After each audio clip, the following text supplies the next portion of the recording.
In the Kitchen is brought to you by Harvey's in Columbus, Starkville, and Tupelo. All right, welcome back, guys. We are in the kitchen here with Tawanda and Kevlin, two of Harvey's finest chefs, and they brought us a seafood dish today. Tell us what you're making. We have a sesame seed crusted tuna with pineapple salsa. Wow, sounds delicious. Yeah, it really is good. So I'm just gonna get right into it. Right now, what I'm doing is kind of pressing the tuna into my sesame seeds and Cajun seasoning. And make sure your pan is really, really hot because you know you don't want the tuna to stick. And put it right. You're looking for a nice sizzle. There you go.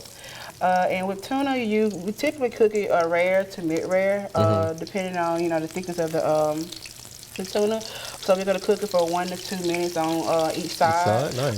Yeah, we're trying to go for a mid-rare here. And it's just done right after that? Yes. Wow. That's it. That's a quick meal. Now some people they do more, but for the most part, we just quickly go to just mid-rare to rare to mid-rare. That's it.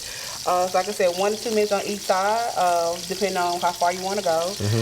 And if we do have some pineapple sauce that's being topped with it, and we're pairing it with lemon rice. Now, I think it's very interesting that you're using a sesame seed cover for this. That's kind of unique to me. It's good with it, and it kind of keeps the tuna from being overcooked. Oh, interesting. So I'm gonna go ahead and flip this now. There you go. Sorry. Get that little flip. Let's get that. See that? Nice brown crust on it. Yeah. That looks good. That looks really good. And it's such a quick meal. Yeah, and the Cajun seasoning help with the color as well. So, oh, yeah. And it gives it a nice flavor. Now, do we want to start making the pineapple salsa now? Yes. So with the pineapple salsa, everything is going into the bowl. We have pineapples, cilantro, green onion, tomatoes, and some jalapeno just for a little kick. And lime juice, right? And we mix everything together. And that can be made in advance so the flavors can marry together. And we do add salt and pepper for taste. Now, is this a dish that's one of your specials? Yes, this will be running this weekend actually.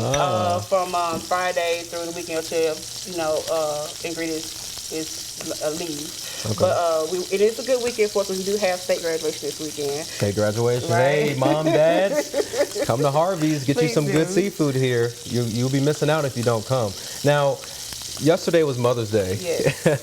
And I can only imagine how hectic it was back in the kitchen because it's one of the busiest days of the year in restaurants. So just talk about that experience. Mother's Day is one of our busiest days of the year. And yesterday was no different. It started about, we had guests at the door at 9:30. We don't open to 10 on weekends. And they came in and they didn't start rolling till close. Oh, man. It was a long day, so staffing was tired, but it was well worth it. You couldn't just get a breather. No. Kevlin, you only been there a year, so this is your first Mother's Day experience? It was my first Mother's Day experience. It was busy. Had to break them in. Had to break them in. I understand that.